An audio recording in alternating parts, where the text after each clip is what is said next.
Mara baada ya dabi kumekuwa na maneno mengi sana. Dabi ambayo ilifanyika katika uwanja wa Meja Jenerali Samuyo kwa Young Africans dhidi ya Mnyama Simba, dabi kuweza kuisha kwa mabao 2-2. Lakini jambo kubwa ambalo limejitokeza katika dabi hiyo ni moja ya Young Africans kutumia nyumba iliyoko nje ya uwanja kufanya masuala ya kujiandaa kuingia uwanjani. Lakini sambamba na hilo, vitu kumwaga uwanjani na bao la Clatous Chota Chama ambalo limekuwa gumzo sana, bila kusahau alikamwa akikoleza kwamba Alan Okello alimlaza na viatu beki wa Simba Lushan De Lock kumgaragaza kwenye matope.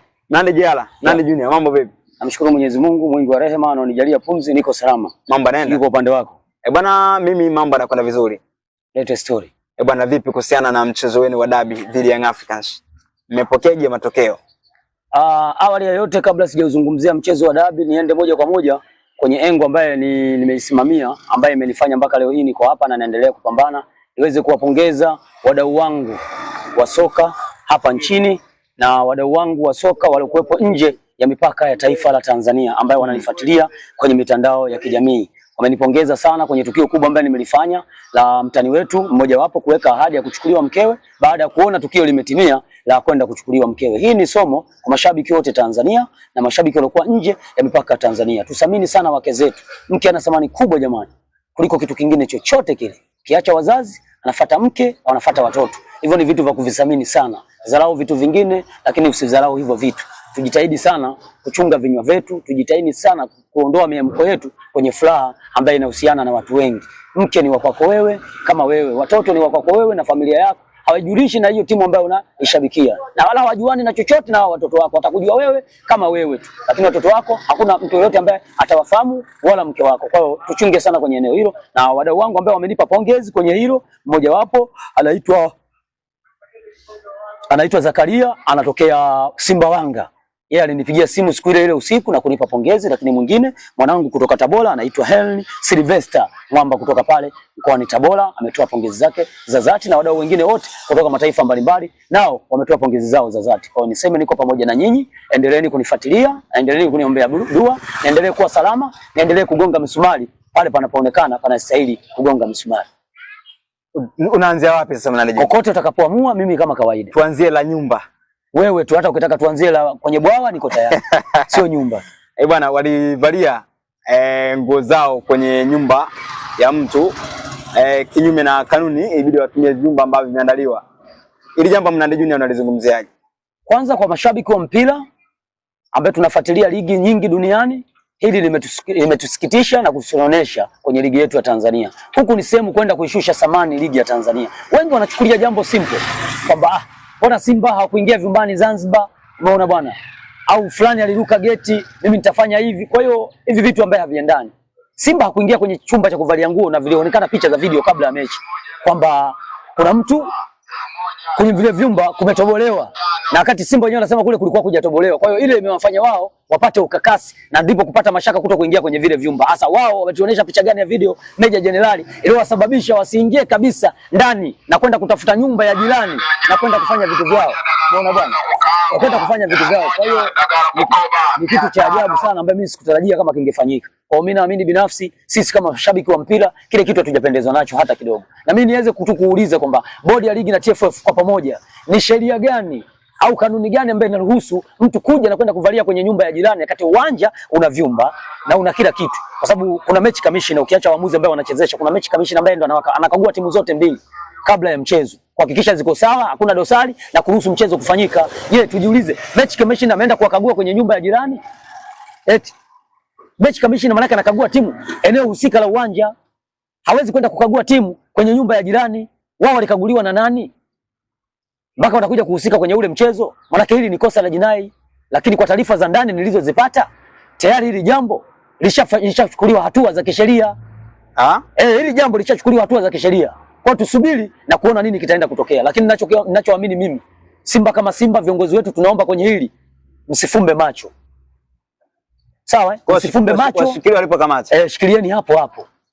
Hili jambo sio lepesi. Hata kama mimi ndo ningealikwa, nimetoka taifa lolote kuja kuchezesha huu mchezo, ndo ningekuwa sehemu rahisi sana kugoma kucheza huu mchezo. Siwezi kuchezesha. Mamlaka kuchezesha mechi, timu zote zihusike sehemu husika. Hasa mtu kaenda kuvalia nguo nyumbani kwake, anakuja pale anaruhusiwa kucheza mechi. Imekuwa mchangani. Hizi ni professional league. Lazima zithaminiwe. Huwezi kuniambia una ligi namba 5 alafu unafanyika utoto kama huu. Alafu zile clip za video zimesambaa dunia nzima. Wote wanaona eti ligi namba 5 barani Afrika, Tanzania wanafanya kituko kama hiki, afu kwenye dabi ya Kariakoo ya wahasimu mtu anaenda kuvalia nguo kwenye nyumba ya jirani kama mechi za mchangani. Wewe ushakuona ligi gani inafanya hivyo? Kwenye bara gani wanafanya matukio kama haya? Tunafuatilia mpira duniani kote, hatujawahi kuona matukio kama haya ya kishamba, lakini tunashangaa TFF yetu imewaacha na wameingia, wameenda kucheza mechi, na walivyomaliza kipindi cha kwanza wameenda tena kule kule nje kabisa. Ina maana walipotoka vyumbani wakaja tena kule kule, wameenda tena kule kule walivyomaliza kipindi cha kwanza tu, wamerudi tena kule kule kwenye gofu lao walikokodi, walikoweka hema kule, kwa sababu waliweka hema kwenye ile nyumba. So waliingia kwenye ile nyumba walipewa chumba? Hapana, kulikuwa na hema kule kama kituo cha kuchangia damu, waliweka hema ndio walifanyia mambo yao pale. Sasa hivi mpaka inatutia mashaka, au walienda kujidunga kule? Unasema au walienda kujidunga kule, ndio maana wameenda kujificha. Kwa sababu mechi kamishna kujidunga nini mnanijua? Watajua wenyewe. Mechi kamishna hawezi kwenda kuwakagua kwenye nyumba ya jirani, kwa sababu ni eneo ambalo halihusiani na uwanja. Mechi kamishna atazikagua timu ziko sehemu husika ya uwanja. Wao walihusika, walikuwepo kwenye sehemu ya uwanja? Na nani kawakubalia wacheze mechi? Na kwa kanuni gani iliwakubalia wale wacheze mechi? Na kama mmeenda kule kwenye ile nyumba kwa kuamini kwamba vyumba haviko salama, sawa, na picha haiko salama, kwa nini mcheze mechi? Kama mlikuwa mnahofia kwamba huku labda kuna ushirikina au kuna vitu vyovyote labda vimefanyika kwenye vile vyumba, sawa. Kuna vyumba vya waandishi wa habari, walishindwa kwenda kwenye chumba cha waandishi wa habari. Lao mmeshindwa huko. Kuna corridor zipo, naweza msiingie kwa mkabaki kwenye corridor, au angekuwa pembezoni ya uwanja. Sikuna hall kubwa pale pembezoni ya uwanja, wangeenda kubadilishia hata pale, kuliko kutoka eneo la nje ya uwanja tena kwenye nyumba ya mtu ndani wamefunga hema, ndiko walikwenda kufanya mambo yao. Tunapata mashaka, inawezekana kuna vitu wameenda kuvifanya kule. Kule inawezekana wameenda kujidunga. Mnaandika. Kujifanyaje? Wameenda kujidunga, inawezekana. Na ndio maana wameamua kwenda kujificha. Kwa hiyo unaungana na Jemedari Saidi. Inawezekana kule walikwenda kujificha, wameenda kufanya nini? Kwamba wametumia, wanawezekana wengine wametumia, kuna vitu tofauti wameenda kutumia, kwa sababu wao kwenye mechi yetu kule Zanzibar kwenye kombe la Muungano wanasema sisi tumetumia nini? Tumetumia maji ya zambarau. Maji si ya zambarau. Sasa maji ya zambarau yana shida gani? Kwani siwezi kuweka juisi kwenye chupa ya kawaida nikachanganya na maji nikanywa? Eti haiwezekani. Walivyoona yale maji wanahisi kwamba ni nini? Kama sawa mchezo wa kuwepo pale, hakuona kwenye benchi la Simba kwamba kuna vitu tofauti ya kukagua? Kama angeona kwamba hivi vina mashaka, angekubali waingie navyo uwanjani, wachezaji watumie. Maana ni maji ambayo hayana asali, lakini wao wanakuja kufanya tukio yani la hovyo na la ajabu, na halitakiwi kufumbiwa macho, inatakiwa kuambiwa ukweli, sio la kuliacha hivi hivi. Tukiacha hivi hivi hatuwezi kupata suluhu ya mpira wetu. Simba wenzangu, kwa sababu nimefuatilia interview za watu wengi sana, kipande hicho wanakigusa tu. Hiki kipande ni muhimu sana.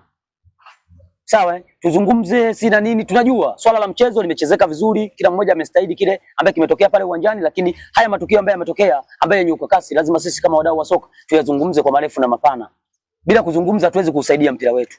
Tupaze sauti kwenye hili. Tupaze sauti kwa viongozi wetu wa Simba. Waache kucheka na watu. Waache kujifanya wao ni wakarimu sana. Sasa hivi ile ubaya ubwela season 2 inatakiwa ianze kazi rasmi. Isiwe season 2 ya maneno. Season 2 ni picha ambayo tayari imeshachangamka. Season 1 manake ndo kwanza inaanza kujitafuta, lakini season 2 ni picha ambayo itachangamka. Tukwenda kwenye season 3 inayofuata itakuwa ni balaa zaidi. Kwa hiyo tuanze hapa. Tukienda msimu ujao tuwe mara 3 ya hapa. Hapa tukianza kuchekeana hatutochukua ubingwa. Bwana, goli la Clatous Chota Chama Mambo Lusaka limeonekana kushika kasi sana, kwamba ni goli bora ambalo amelifunga Clatous Chota Chama. Bwana, kwa ujumla wake ile goli unalizungumzaje bwana Mnandi JR Mnandi Junior? Wewe ndio unasema goli bora. Wenzako wametisha place jana kwa ajili ya chenga tu ya Alan Okello kumpiga chenga beki bora wa Muungano pale Meja Jenerali. Tayari wameitisha place na wametengeneza clip ya video ile na wanauza shilingi 5,000. Kuiona tu ile shilingi 5,000. Eti katokea mtu pale eti anasema yeye ndo kashatoa 5,000 kanunua. Yaani sawa sawa na wale wanaonini wale wanaochezesha michezo ya kubahatisha ile, yani ya bahati nasibu mtaani ya maspika na nini, unaipata ile? Nasikia ile michezo ile. Mtu ukichagua namba kwamba pale kuna sabufa, kuna TV, pale kuna kabati, kuna friji, sawa, kuna radio, ukishinda namba ile unaenda kuchukua kile kitu ambaye umeshinda. Ndio kilichokuwa kinafanyika pale. Wale wote ni wale wale. Yeye anajifanya kashinda ndio wale wale. Ili kuwabusti watu watoe hela. Nyuma mwiko washakata upepo, hela hawana. Kwa hiyo wanatafuta hela sasa ya kulipa posho wachezaji wao. Kwa hiyo wasipate shida tu kutengeneza sijui video ya Lushaini na Okelo ili wapate hela. Wao watoe lipa namba tu. Sisi Simba Sports tutawapa hiyo hela. Sio wamchukue mchezaji wetu kumweka kwenye ile picha ndio kama kunadi wapate hela. Watapata shida. Wanaendelea kuibrand Simba.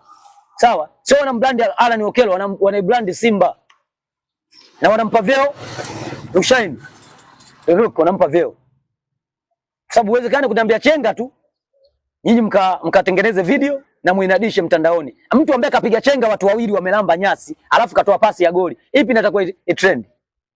Eti Nyasa Media niko pamoja na wewe au haupo hapa? Au na wewe ndio uko kwenye huo mwiko? Kama na wewe upo kwenye huo mwiko niambie. Naona kama uko kimya, kama tuko pamoja. Kama na wewe umekaa kwenye mwiko niambie umekaa kwenye mwiko.